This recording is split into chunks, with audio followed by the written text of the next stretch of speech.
Welcome to Real Estate Investing Abundance, the show for busy, fulfilled professionals like you to learn how to develop financial independence built on solid, passive real estate investments. Now, here is your host, Dr. Alan Lomax. Hello, enlightened investors, and welcome back to Real Estate Investing Abundance.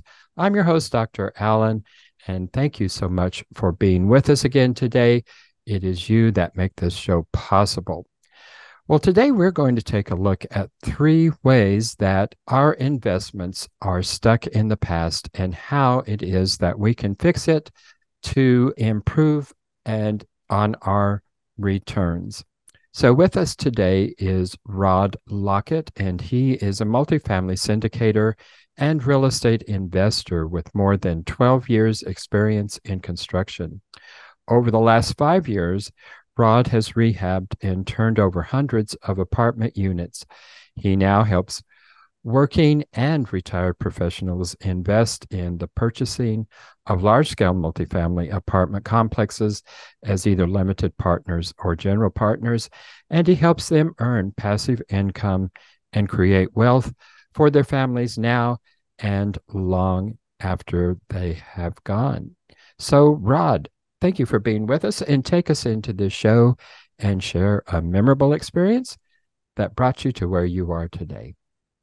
Thank you, Alan. I appreciate that. And I have many experiences in my life. I've done several things to get to where I am now. And, you know, a lot of things that, you know, you've heard the term, the shining ball, shining metal ball. I've been guilty of that to a degree. I've just been someone that's kind of, you know, I have a thirst for knowledge and excitement, you know. And so I've done several things in my life to include being a personal trainer. I was a photographer. I was a casting agent director for a few years. I also edited movies. I even have mined diamonds in Africa as well. So yeah, a lot of different things I got involved in just because I'm a curious by nature. But one thing I realized is that you're really not going to make a lot of headway in this world unless you're very consistent with something that you like to do. And my backstory is that I actually worked for my uncle when I was a teenager in construction, and I was an honor student, and I did that on the weekends. And I think my uncle and my mom had a conversation because I started liking the money that I was making, and my mom wanted me to focus more on school. So my uncle ultimately fired me because I would come home. I would come home on the weekends with a pocket full of money that my uncle paid me, and was happy about it, you know. And I think my mom was afraid that I would actually follow that up. And get into construction, because back then, you know, when I was a kid, it wasn't as big an influence on life, and people just kind of looked down on people who were in construction, you know. And you know, when I got older, I kind of felt the same way because I figured that was not for me. But lo and behold, you know, unfortunately, my uncle has passed away many years ago. Thankfully, my mom is still with me. But I ended up back in construction after I came back from Africa. When I mentioned that I was mining gold and diamonds out there, we got struck by the rainy season, so we couldn't do anything else over there. And I came back, and I ended up talking to a friend of mine who he was the manager of a handyman company, and he asked me to help him out. And I said, well, you know, I've got some free time. I got no problem helping you out. So I managed, you know, I got into managing it, and that worked pretty good. And it came down to a few times where some of the guys didn't show up, and I ended up, you know, taking their place. You know, I would end up and go in there and do the work myself. And I said, well, you know, hey, this is stuff I did when I was a kid. This is not so hard, you know. And I ended up getting more and more involved. And then the owner of the company said, you know, I look forward to you when you become a contractor, when you get your license. And I'm thinking to myself, you know, that's not something that was in my purview. And but I thought about it. I guess it stuck in the back of my mind. And I ended up partnering with a friend of mine from school who helped me get my license. I hadn't seen him since junior high school. We ran into each other at a restaurant. Oh, wow. And we started, yeah, it was interesting. We started talking, and within like the next year, I was a licensed contractor. And so, yeah, it's weird how that happened. Yeah. And so the more I learned about the field, the more I was like, well, hey, I could do this. It sounds very interesting. And plus, it was something that actually gave me a sense of pride. And I actually felt good at the end of the day for building something that I could be proud of. So that's how I got into construction. And been doing that for years and liked it, but I wasn't crazy about the idea of having to do construction my entire life. And I started to talk to people about investing and what they were doing, and ultimately got into remodeling homes, and that led to me investing in homes. And then I guess the common thread for that would be, how do you expand that? And I started looking into multifamily. I took a couple of courses and realized how much of a benefit multifamily was. And that's what brought me to where I am today. Well, that is interesting. I love those serendipity stories where that, in your case, it was life transforming, and that is interesting when those things come together like that.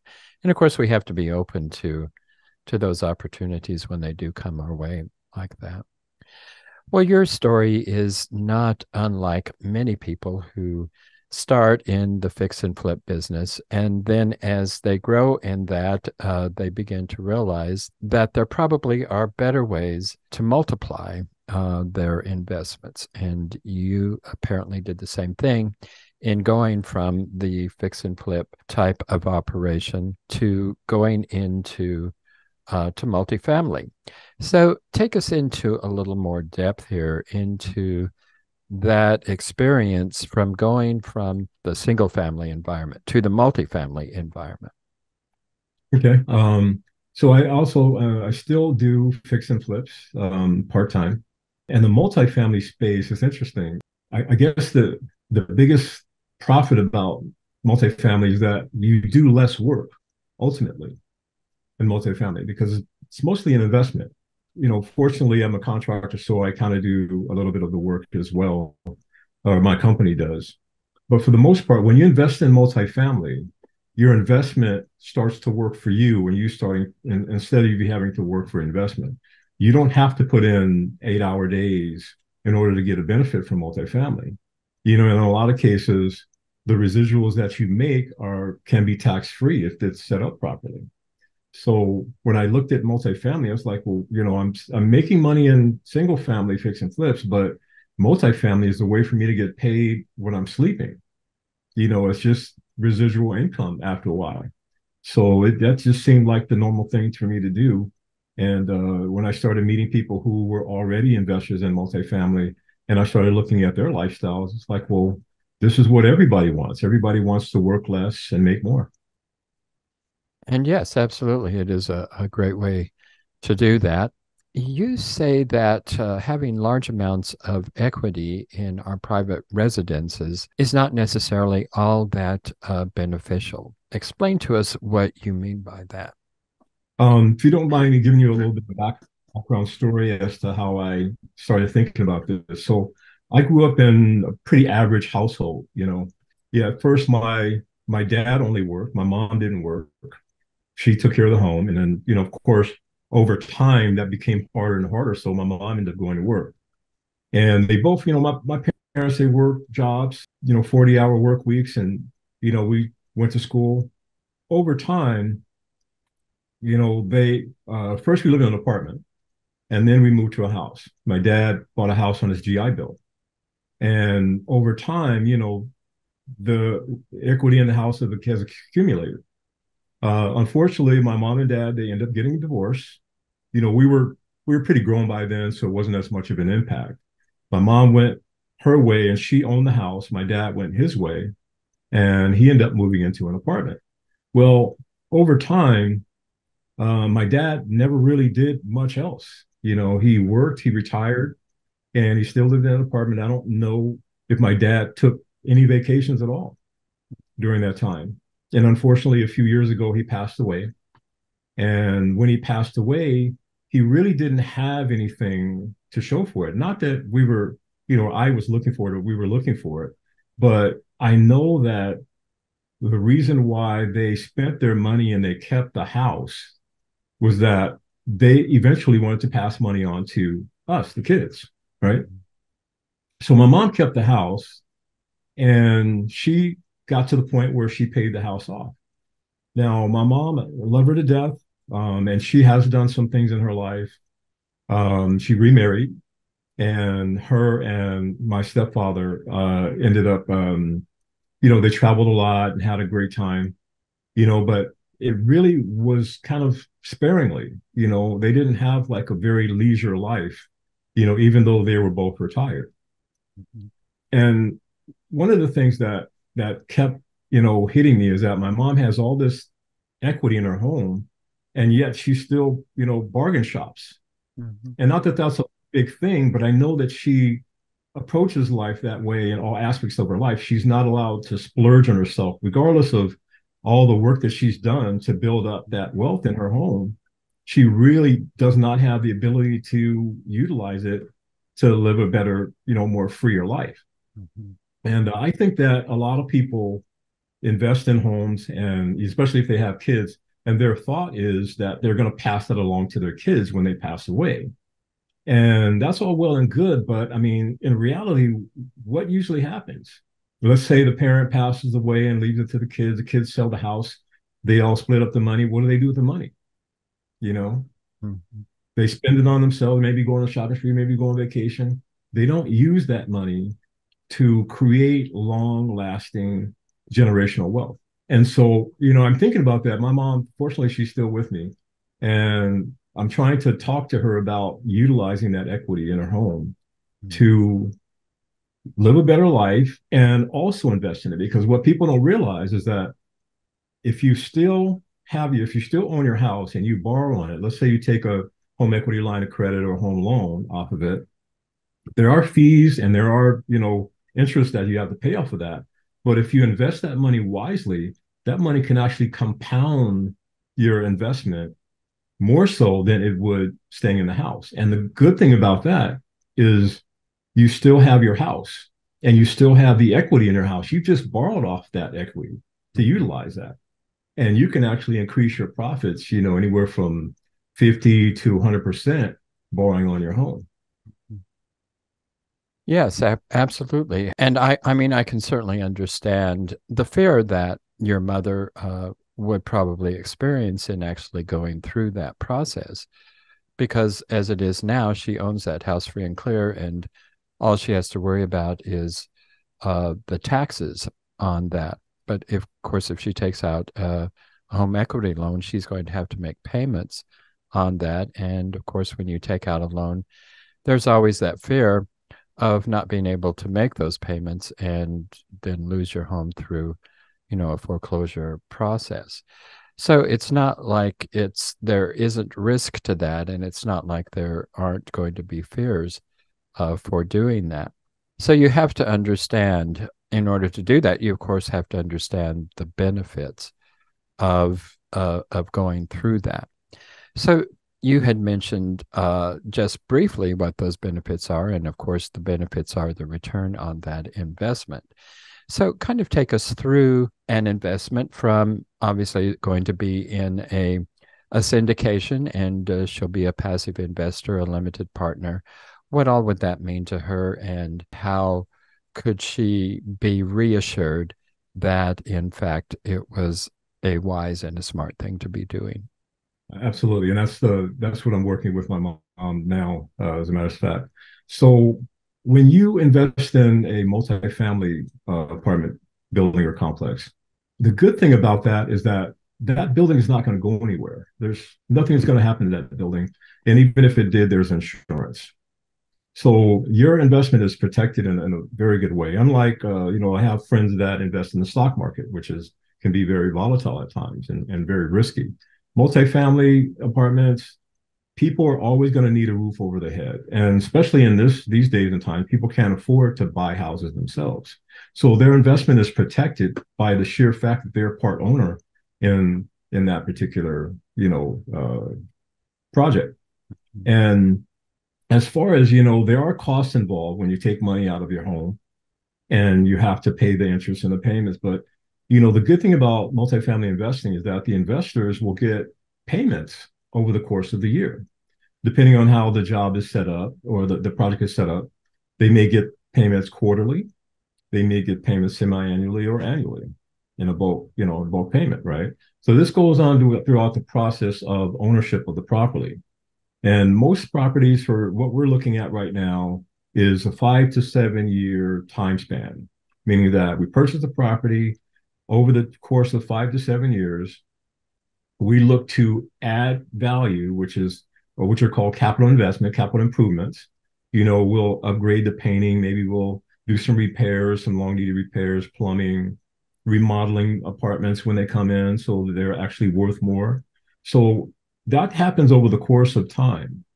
And your investment actually grows along with the capital, with the equity of the actual property. Not only are you getting paid on a regular basis from the proceeds from the rents and things of that nature, but your principal investment is actually growing in the background as well. So for the most part, some of those fees or most of those fees are offset by the amount of interest that you get on regular payments. So let's say, for instance, you put $100,000 into a project. Now, at the end of 5 to 7 years, to make it a little short, I won't go through the whole math with you, but you may end up paying about 35% of that in fees and interest payments, right? Because you have to pay monthly, right? Right. But the good thing about it is that most investments that we're looking for over the course of that time should double your money over the course of 5 to 7 years. So if you put in 100,000, that should double to 200,000, right? And sometimes even better in some cases. It just depends on the market. So even if you're paying $35,000, let's say 35% on fees, which seems high, but at the end of the day, you get your principal amount back, you get your $100,000 back, and let's say that the equity has doubled, you get another $100,000 minus that $35,000. So you just made $65,000 over the course of that time. And when you pay that loan back, the value and the equity of your property that you borrowed off of is still there. That's one thing that people don't realize, because a lot of people don't have liquid cash to pull out $50,000 or $100,000 to go invest in single multifamily properties. Mm-hmm. So if you have equity in your home, there's still possibilities for you to do that. Yeah. Enlightened investors, if you haven't done so already, be sure and click that like button and also click that share so others can take advantage of the content. And finally, be sure to subscribe so you don't miss a single one of our upcoming episodes. And you don't have to take out 100% of that equity in your home. You can, generally speaking, most passive real estate investments require about $50,000, some as low as $25,000, but $50,000. Your mom's home is in California. What is the value of her home? 750 to $1 million? Is it? Yeah, exactly. Is that about right? Yeah. So she could have a substantial investment in a syndication in taking very, very limited amount of her equity out of that home. So she could start off with baby steps essentially and move up from there. And that's the case with probably a good many people who have been in their homes for anywhere from 10 to 25, 30 or 30 more years. They're going to have significant amounts of equity in their homes. Well, not only can you use equity in your home, you can also use IRAs. So tell us how it is that they can use retirement accounts to invest in passive real estate opportunities. Yeah, it's basically the same thing. So IRAs, it depends on the type of IRAs you have. I think Roth IRAs you can borrow off of, and there's minimal fees involved, I believe, but your basic amount stays the same. Mm-hmm. Some IRAs, the fees are higher to take money out, but I think Roth IRAs are actually better and easier for you to take money out. This is basically the same principle. You borrow money on what you have, you use that money for an investment. Once the investment comes to maturity and you're paid back that money, you pay the money back. If there's payments involved, you make those payments along with, which are offset by your quarterly, semi-annually, annually payouts. And it's basically you're generating something that comes from, you basically doubling your investment. I think most IRAs and Roth IRAs, I think they generally tend to top out at about 5 to 7% a year, sometimes 10% maximum. That's not the case really right now. Things are kind of a little lower than that. But one thing I know is that when we're talking about doubling your investment in 5 to 7 years, we're talking about up to about 20% per year that you're making on those proceeds versus the 5 to 7% or so in your IRAs. So it benefits you to do things, borrow money on those as well. Mm-hmm. Well, and you actually don't have to borrow on your RIAs or 401ks to actually utilize them. You can self-direct those funds and not even borrow on them, just actually put the funds into an investment there. So there's a couple of ways to use the IRAs to invest in real estate. Rod, you have a lot to offer, so tell our viewers and listeners about your company and how it is that they can invest with you. Sure. So the name of my company is called Invest for LT, which stands for Invest for Long Terms, which I think a lot of people, they don't really look at the long-term value of investing. A lot of people want quick returns. But as well as I do that long-term investments actually give you a lot more safety. It's a little struggle to begin with because you're not used to, not seeing results right away. But long-term investing is the way to go. So my website is Invest for LT. That's INVEST, the number 4, L as in Larry, T as in Tom.com. You can get a free 30-minute consultation with me, and I can tell you how the whole thing works. I can go in more detail about how multifamily investing works. There's also the opportunity to do some work in the fix and flip space, since that's still something that I do. I do work with some investors. I don't work with everybody because, it could be a little detailed, but usually the investments are for about 10 years and the returns are anywhere from 8 to 12%, depending on the property. So there's ways to work with me there as well. But long-term syndication in multifamily as a limited partner, I love to bring people in, explain to them how their money is going to benefit them, show them the potential proceeds long-term, and, have a good detailed conversation with them to see if that's what they want to do or not. Right. Well, all that information is in our show notes. And Rod, let's go into our last 4 questions. So share with us one of your most difficult challenges that you've had to face in life, and how did you come through that, and what was the major lesson learned from that? Wow. So one of the most difficult things that happened to me was when I was in Africa. I mentioned that I did mining in West Africa. So there came a time where we had gotten to the point where we discovered where the gold vein was. We had discovered some nuggets that were about 2 inches in length. So pretty significant find. Right. And in where I was mining in Sierra Leone, West Africa, they have, and no child miners, I know some people know the stories, but this was not what we were doing. Everybody that was hired were adults and they were getting paid well. So we found where the vein was, but it was the rainy season. We had worked all year, but the rains kept coming. And when you're mining, most of the mining in Sierra Leone is done in the riverbed. So what happens is that the weight of the gold over time sends the gold down to the bottom of the riverbed. So you have to divert the water and dig everything up, and that's where you find the gold deposits, right? So we got to the point where we found the vein, but there was no way to stop the water. It was just too much water. When it rains in places like that, it really rains. It's like nothing that we see here in the States. It feels like the raindrops are, at least half an inch big, in diameter. Mm-hmm. It's pretty pretty substantial range. So Like there's a no way water, we're going to. like a water balloon, huh? Absolutely, man. It's crazy. Wow. Um, so I realized that, there was nothing that I could do to do any better than what I did. Mhm. So I had to, pack my bags and come back to the States, which I did. And my initial goal was to raise money here to go back to mine gold. And when I came back here, I talked to people, left and right. And they were like, "You want me to give you $1 million to do what?"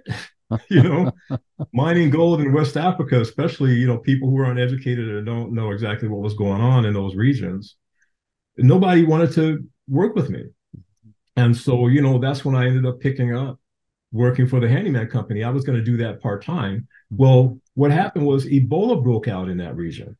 Mm. And so if I had gotten my investors' money and gone over there, I would be in Africa fighting or trying to make sure that I didn't get hurt myself or that my people got hurt or stricken with Ebola. That would have compounded my problems. Mm. So what I looked at is, I think, faith in what the universe has for you, what God has for you. Go with that. Don't block that blessing. I've had a lot of things that I fought against because I wanted it personally. I wanted to be successful in Africa mining, but long term, it may not have been the best choice for me. So I went along with it. Other opportunities open, from the handyman manager to a contractor to an investor to a multifamily investor. Now I see a future for myself where I don't have to work or work as much. And I'll be able to enjoy myself, enjoy my family, and have a lot more leisure time than I would have, and a lot less pressures than if I would have continued to work in the mines there. So, the lesson that I learned there is to go with what you're supposed to do. Follow the lead. Be more open to the possibilities, and don't think that something that would happen to you that's bad, is actually something you need to pursue and make good. So that would be the lesson that I think I learned, the most Wow. substantial lesson. Yeah. Yeah. That could have been a whole different life. Well, tell us 3 good things that you've experienced in the last 24 hours. Wow. The last 24 hours, I had a couple things happen to me. So right now, I am working on investment properties and multifamily properties, and looking into tutoring some people who are having difficulty paying their bills. I want to help people who are having problems with that. Mm. So I ran into some problems yesterday. So I work for a multifamily property management company as well. In construction, I have a division that does that. And so I was getting squeezed by my my own personal projects and working on their projects. And I met with the manager, the maintenance supervisor yesterday, and we had lunch. And I was telling him, I was like, "Listen, man, I want to help you guys more, but I'm just kind of stretched." And I said, "Well, if you can, allow me to expand my company, bring more people on to help with this, I'll be more than happy to help with you guys." And what he said was based on the amount of work and the type of work that I've been doing for them. And they'll call me, and, sometimes I got a call at midnight, the night before Thanksgiving, with a plumbing problem. And I was able to put those pieces together and have somebody go over there and help them out. And he said, based on what I've done for them, they're more than happy to take a back seat right now because they're looking for quality of work, not quantity of work. Mm-hmm. They would rather have me do a good quality work with them, even if they have to wait for it, as opposed to just randomly getting another vendor to do it. So the lesson that I learned from that is that all of those times where I thought that my efforts weren't being looked at or weren't being appreciated, in actuality, they were. And it showed up when I was faced with possibly losing business from a company I've been working for a while. And because of what I've done for them in the past, they continue to be steadfast in wanting me to work with them. So I would say, even when you're not getting rewarded, stay the path. Your rewards will come, if not in one form or another. Well, imagine that you have come to the end of your life, and as you lay on your deathbed, what do you look back on with your greatest sense of joy and fulfillment? Wow. It's now that I'm older, I look at that question sometimes, and I think that if I continue on the path that I'm on now, I would want my mom to find a better way to leave a legacy for, her kids, and to lead a better life. I work for that every day. My mom's older, but she's still, in great health. So that would be one. Another one would be to make sure that my kids are well prepared for a life without having to have my tutelage, meaning that they won't have to worry about any type of financial problems in the future. I want to have some investments that they are managing properly and that they can utilize for themselves and their families. And the fact that, I'm very proud that I was able to save someone's life in this lifetime. That was something very substantial. That's a long story that happened when I was in Sierra Leone and one of the miners got ill. But that would be a few things that I would look at as to be something that I would be very proud of, and I wouldn't feel bad if I have to leave this, or when I have to leave this earth. Well, Rod, thank you so much for being with us today and sharing your experiences and your wisdom. And to enlightened investors, thank you once again for being with us. And please take a moment to like, share, and subscribe. And also head over to Apple Podcast and leave us a rating and review. Until next time, live abundantly. We'll see you in the next episode. Enlightened investors, wait, don't go just yet. I just want to remind you about our recently launched webinar that you will not want to miss. If you're at all curious and would like to learn more about how real estate investing can diversify your investment portfolio, alleviate the anxiety associated with Wall Street swings, leverage your 401ks and IRAs to substantially increase the return on your investment, and do all of this with turnkey, hands-off, passive real estate investments, then you'll want to immediately go to stevetalker.com/webinar. In the webinar, we'll also address the common dubious investment schemes that you want to avoid. To access the webinar, go to stevetalker.com/webinar. I look forward to seeing you in the webinar. Thank you for tuning in to Real Estate Investing Abundance, brought to you by Steve Talker Capital, a company working for passionate professionals like you to develop financial independence built on solid, passive real estate investments.